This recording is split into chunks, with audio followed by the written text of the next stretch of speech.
अखिल भूमंडलीय सर्व शिरोमणि मुनि समाज के संस्थापक आदि मुनीश्वर योगेश्वर सदगुरुदेव शिव मुनि महाराज की जय। उपस्थित मुनि वृंद, साधु सज्जन वृंद, संत वृंद, साधक वृंद, आध्यात्म ज्ञान के जिज्ञासुओं और प्रेमियों, सभी श्रोता वृंद, आप सभी को मेरा कोटिशः नमन, सप्रेम जय जीव। तो आध्यात्मिक चर्चा चल रही है और हम लोग सदगुरुदेव शिव मुनि महाराज रचित ग्रंथ यजुर्वेद सूक्ष्म के अंतर्गत अध्याय 6 पर विचार कर रहे हैं, चर्चा कर रहे हैं, पढ़ रहे हैं और विचार कर रहे हैं। और शीर्षक दिए हैं सदगुरुदेव शिव मुनि महाराज यजुर्वेद में आत्मविद्या, और इसी के अंतर्गत चर्चा चल रही है जिसमें ऋग्वेद के मंत्रों को सदगुरुदेव बतला रहे थे, इस पर हम लोग चर्चा कर रहे थे और उसका अन्वय और पदच्छेद भी किए हैं और अर्थ बतलाए हैं सदगुरुदेव, है ना। इस मंत्र को फिर से पढ़ लेते हैं हम लोग। अग्निमीडे पुरोहितम यज्ञ रूप देव मृत्युजम होतारंग रत्न धाघातमम, है ना। तो इसमें ऋग्वेद मंत्र 1 अध्याय 1 अन्वय और पदच्छेद किए हैं, है ना। पुरोहित यज्ञस्य देवम होतारम ऋत्विजमम रत्नघातम अग्निम इदे, है ना। और इसी के बारे में चर्चा हो रही है और गुरुदेव बतला रहे हैं इसके एक एक शब्द का अर्थ, है ना। तो ये तो इसका एक बार पढ़ ही लेते हैं। इस अन्वय और पदच्छेद से आपको पता चलेगा कि इस मंत्र में जितने शब्द हैं, एक ईडे जो क्रिया है उसे छोड़कर सब अग्नि के विशेषण हैं। ईड यानी इसका अर्थ है स्तुतो, यह ईड धातु स्तुति करने के अर्थ में आता है। अतः इस मंत्र का अर्थ यह हुआ कि जो अग्निदेव पुरोहित हैं, यज्ञ के देवता हैं, होता हैं, ऋत्विज हैं और रत्नाघातम हैं, हम उससे सबसे पहले उन्हीं की प्रशंसा, स्तुति या आदर सत्कार करते हैं। अब नीचे अग्नि के एक एक विशेषण का अर्थ देते हैं। अब आगे पढ़ते हैं। पुरोहितम, गुरुदेव बतला रहे हैं अग्नि के एक एक विशेषण का अर्थ। तो यहाँ पर पुरोहितम, पुरोहितम इसका अर्थ ये है सबका, सबसे पहला, सबसे बड़ा, सबके सामने का, सबके अत्यंत निकट का, सबका प्रत्यक्ष हित साधक जो है वही पुरोहित है। और दूसरे सब पुरोहित नहीं उपपुरोहित हैं, पुरोहित नहीं उपपुरोहित है ना। तो गुरुदेव की महिमा से हम लोगों ने जाना कि पुरोहितम का मतलब है सबका सबसे पहला, सबसे बड़ा, सबके सामने का, सबके अत्यंत निकट का, सबका प्रत्यक्ष हित साधक जो है वही पुरोहित है। और दूसरे सब पुरोहित नहीं उपपुरोहित है ना। पुरोहित नहीं उपपुरोहित है, केवल ऊपर के नाम के या अपने स्वार्थ के लिए हित है। अतः पुरोहित तो अग्निदेव रूपी आत्मदेव ही हैं। जब तक यह शरीर में रहते हैं इसका हित साधक और इसकी रक्षा होती रहती है। इस आत्म रूपी अग्नि के निकल जाने से बड़े बड़े हित कहलाने वाले नातेदार, रिश्तेदार, भाई बंधु, पिता पुत्र, देवी देवता और ईश्वर कुछ नहीं कर सकते। देखिए, ऋग्वेद के रचयिता ऋषि मुनियों को कोटि कोटि नमन, जिन्होंने हम लोगों को बतलाया कि पुरोहित कौन है ना। बहुत बड़ी बात है, यह आत्मदेव को पुरोहित कहा गया है। यह आत्मा रूपी अग्नि के निकल जाने से बड़े बड़े हित कहलाने वाले हितैषी, जिनको हम लोग कहते हैं नातेदार, रिश्तेदार, भाई बंधु, पिता पुत्र, देवी देवता और ईश्वर कुछ नहीं कर सकते। विचार कर लीजिए। और यह शरीर सड़गल कर नष्ट हो जाता है। आत्मा के निकल जाने के बाद यह शरीर सड़गल कर नष्ट हो जाता है। इसके जितने नाते, रिश्तेदार, भाई बंधु, देवी देवता, ईश्वर कोई कुछ नहीं कर सकते। आत्मा के निकल जाने से यह शरीर सड़गल कर नष्ट हो जाता है ना। और जब तक इस शरीर में आत्मदेव रहते हैं तब तक इस शरीर का हित साधक होते रहता है। जब तक यह शरीर में रहते हैं इसका हित साधक और इसकी रक्षा होती रहती है। इस आत्मरूपी अग्नि के निकल जाने से बड़े बड़े हित कहलाने वाले नातेदार, रिश्तेदार, भाई बंधु, पिता पुत्र, देवी देवता और ईश्वर कुछ नहीं कर सकते, है ना। और यह शरीर सड़ गल कर नष्ट हो जाता है और हित कहलाने वाले ही इसे ले जाकर जला देते हैं। जो हितैषी हैं, हित कहलाने वाले हैं, वो ले जाकर इस शरीर का अंतिम संस्कार कर देते हैं, जला देते हैं। बाहर की अग्नि भी इसकी रक्षा न करके इसी को जलाकर भस्म कर देती है। और बाहर की अग्नि को तो आत्मदेव ने इसलिए ही उत्पन्न किया है कि जो चीज जरूरत पड़ा तो उसको जलाओ। तो यह अग्नि में समर्पित कर देते हैं तो यह शरीर जलकर भस्म हो जाती है। शरीर को जलाकर भस्म कर देती है बाहर की अग्नि। ईश्वर सर्वव्यापक होने से इसमें रहने पर भी इसकी रक्षा नहीं कर सकता। सद्गुरुदेव बारंबार समझाने के लिए यह बात कहते हैं कि ईश्वर सर्वव्यापक होने से तो मुर्दे में भी था, होना चाहिए, है ना। लेकिन ईश्वर के रहते हुए भी, उस सर्वव्यापक ईश्वर के रहते हुए भी शरीर की रक्षा नहीं कर सके और अग्नि जलाकर भस्म कर दी, बाहर की अग्नि। बताइए, जिस ईश्वर के लिए लोग इतना प्रार्थना कर रहे हैं उसका अता पता सचमुच में नहीं है। इसी को सद्गुरुदेव समझा रहे हैं, है ना। जिसको ईश्वर कहा गया है, वह अग्नि जिसको कहा गया है, वह आपकी आत्मा है।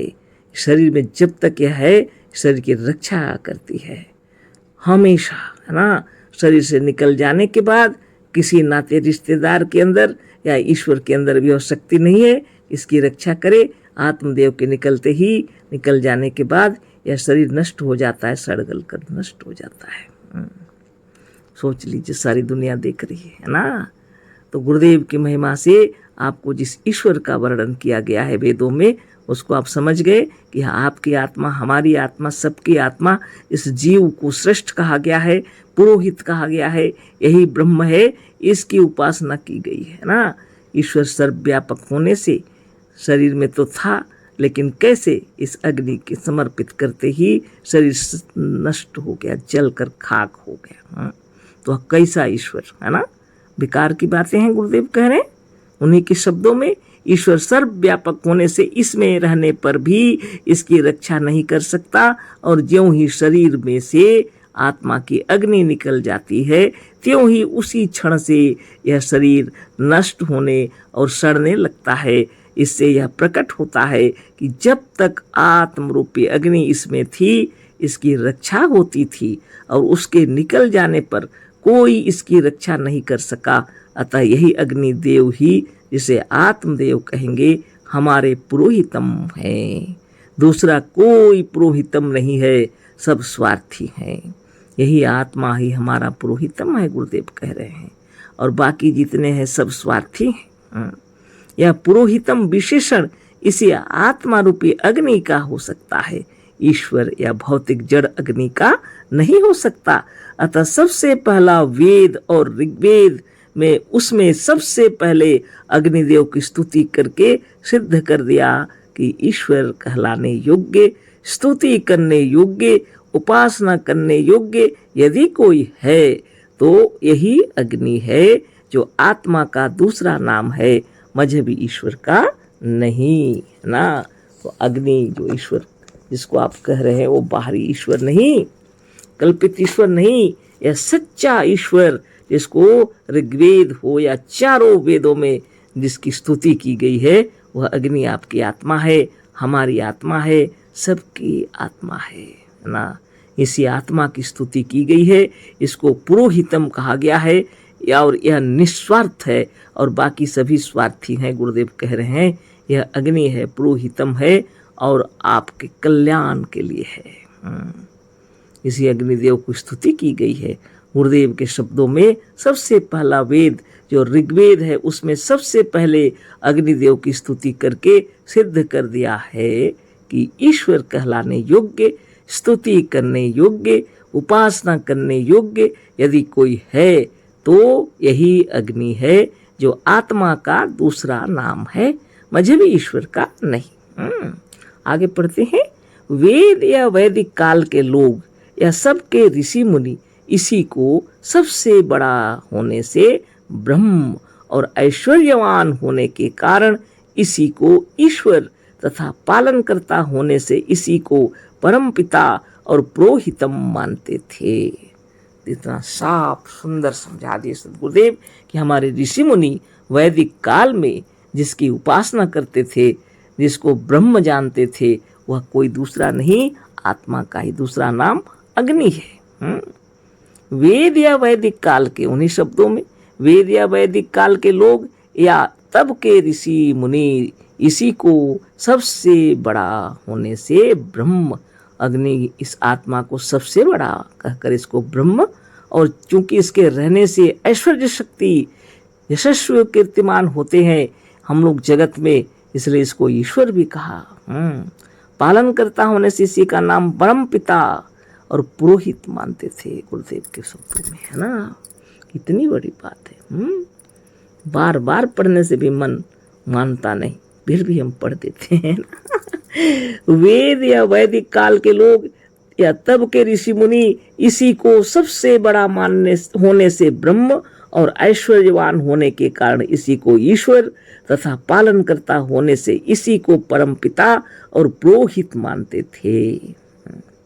ईश्वर का नाम अग्नि इसलिए रखा गया था, अपना सबसे बड़ा हितैषी होने के कारण उस ईश्वर का नाम अग्नि इसलिए दिया गया कि ऐसा ना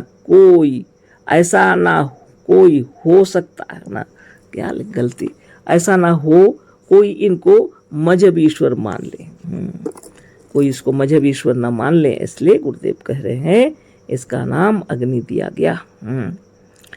बहुत बड़ा हितैषी है ना, ईश्वर का नाम अग्नि इसलिए दिया गया है कि ऐसा ना हो कोई इनको मजहबी ईश्वर मान ले या लोग आत्मा को छोड़कर किसी दूसरे को ईश्वर मानने लगे, क्योंकि सबके रहते हुए आत्मा के निकल जाने पर यह शरीर ठंडा हो जाता है, आत्मा के रहने पर ही यह शरीर गर्म रहता है। सूर्य जितना बड़ा, सूर्य के रहते हुए भी हमारा शरीर ठंडा हो जाता है। गुरुदेव कह रहे हैं सबके रहते हुए भी इस आत्मा के निकल जाने पर यह शरीर ठंडा हो जाता है, इसलिए इसका प्रधान नाम अग्नि है। इसलिए इस आत्मा का पहला और प्रधान नाम अग्नि है। मृतक शरीर के मुर्दे में या निर्जीव शरीर में नहीं है आत्मा, है ना।